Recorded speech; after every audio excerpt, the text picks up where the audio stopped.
Good morning. Today we're going to have a long reading lesson, but you can skim over a lot of it because it's those borders again. So read Joshua 18 and 19.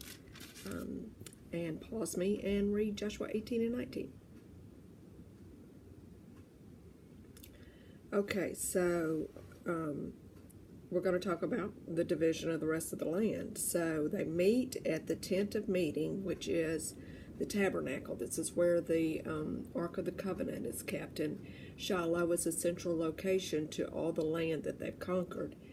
And there were 7 tribes who had not yet received their allotment of land. So Joshua says, give me 3 guys from each tribe. Boom, go out, survey the land. We'll cast lots. We talked about that. And we'll divvy up this land, and then you're kind of on your own. You're your people. God has given you your instructions. Go and do it. And but remember that the Levites, you got to take care of them. They're not going to get some, but you got to take care of them. So they did that, and they came back, and starting in verse 11 of chapter 18, we see what Benjamin got. Now Benjamin, you'll remember, we've already done Judah, and we've already done Ephraim and Manasseh. And remember those guys on the other side, the half tribe of Manasseh, the other half tribe, and Dan, I can't remember, and whoever it was. Anyway, on the other side of the Jordan, and so we've only got 7 left. And Benjamin, who you would have thought was the baby, would have been the favorite, but nope. But he does get an advantageous place. So he is like smack dab between Judah and Ephraim. And he's given some pretty big cities, one of which is called, and you'll find this on, and down in verse 25, 14 towns and their cities. The Jebusite city, which is also called Jerusalem. Pretty big city, pretty, well, important city, and it becomes even more important. So Benjamin's kind of protected by these bigger, stronger tribes, and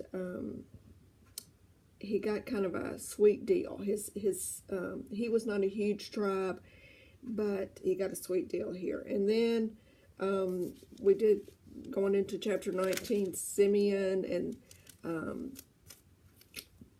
Zebulun, Issachar, Asher, Naphtali, Dan, and then at the very end, Joshua gets his. Going back to just an interesting note, the verse 15 in chapter 19, there were 12 towns and villages, and then the towns and villages. So this whole town-village thing is what we know as kind of a reverse suburban thing. So the people lived in the villages, the people that lived in the villages were farm workers. And so they would come back to their villages at night, but if they were ever attacked, they could go into the cities, which were fortified, and not only help protect the city, but also be protected. So it was kind of a not getting away from the city, but still staying close enough to the city, and yet still able to do their job even further out. The allotment for Joshua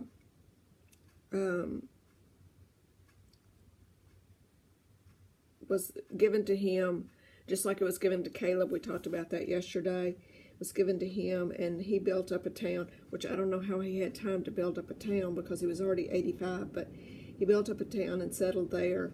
And so the last verse, 51 of chapter 19, and so they finished dividing the land.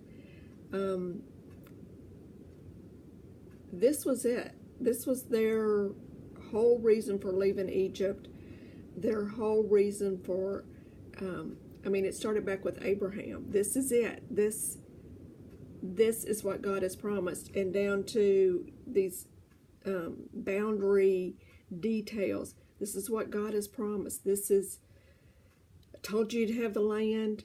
I told you your kids would have the land, Jacob. I told you how it would be, and boom, here it is, just like I promised.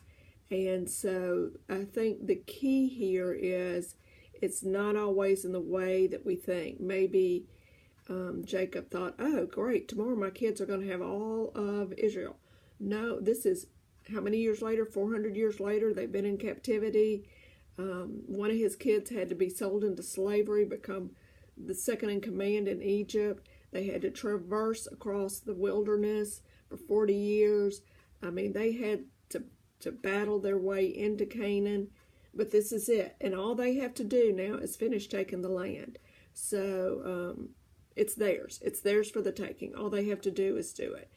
And so God is good, and God fulfills his promises. That's the lesson today.